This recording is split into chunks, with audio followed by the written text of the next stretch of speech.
So I bought this BM800 about 6 years ago and paired it with the Xenix 302 USB audio interface, and it has been my daily driver ever since. And recently I figured I should replace it already so I can give you guys a better audio. So I got this cardioid condenser microphone called Audio-Technica AT2020, which I'm not going to tell you yet if I'm using the microphone or not, but as per usual, first we'll check its physical overview, features, and do some mic test comparison. We'll tell you everything you need to know coming up. So what do we get inside the box? Obviously the microphone itself, a leather light carrying padded pouch, a microphone mount, and some documentations. Now let's check out some physical overview. The build is all metal body and looks very sturdy and premium overall. It is painted in black and doesn't seem to absorb much fingerprint, which I really love. Logo is printed over here and some info about the microphone. Lastly, this one has a male XLR input. There's also a USB version, but obviously that one is much more expensive. But I place a link in the description for you guys to check it out later. Now let's check out some features. So this is a cardioid polar pattern, meaning the high sensitivity to sound coming in from directly in front of the microphone capsule. Like I said earlier, it has a male XLR input and needed a 48 volts phantom power to work. This is the reason that's why I bought the Behringer u-phoria UM2 audio interface, because it provides a 48 volts in its female XLR input. The Xenix 302 on the other hand only provides around 14 volts, which is lacking. Buying a separate phantom power provider like this could also be an option. But my Xenix 302 USB is already having this scratchy noise problem on its knobs, so I think it's time to replace it. Anyway, those are the basic features of the AT2020, but if you want to know more details, just check this out and pause the video. Now let's do some mic tests.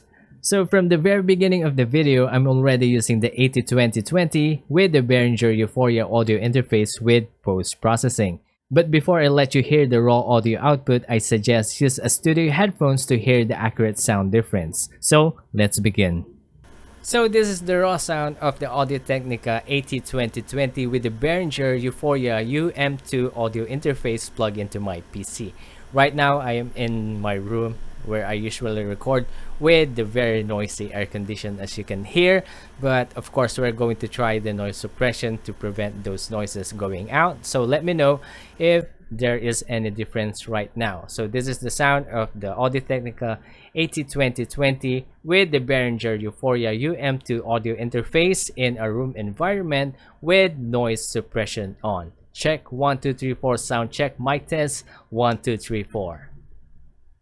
And now this is the sound of the BM800 with the Behringer u-phoria UM2 audio interface plugged into my PC in the same room environment. And of course we're also going to check the part where there is a noise suppression, so wait a bit. Check 1 2 3 4 sound check mic test. This is the BM800 with the u-phoria UM2 audio interface plugged into my PC with noise suppression on. Check 1 2 3 4 sound check mic test 1 2 3 4. So what do you think? Is there any sound difference? Let us know your thoughts in the comment section below. One of my problems when I was using the BM800 is when you place an XLR cable on it, it always have this buzzing and scratching noise. It's a constant chore to actually find the right angle or position so that it won't make those annoying noises. While using the AT2020 with the same XLR cable, I never experienced that even once. Not only the particular build but also the sound output. The AT2020 has a very good one, having a clear highs, accurate mids, and a very nice low end bass for voiceovers. The BM800 on the other hand is fine, but a little lacking on bass and has too much highs in my opinion. I will end up doing a lot of post-processing, which it did consume my editing time for the last couple of years. So basically having the AT2020 will cost me less time in editing, at the same time being satisfied with the raw audio output.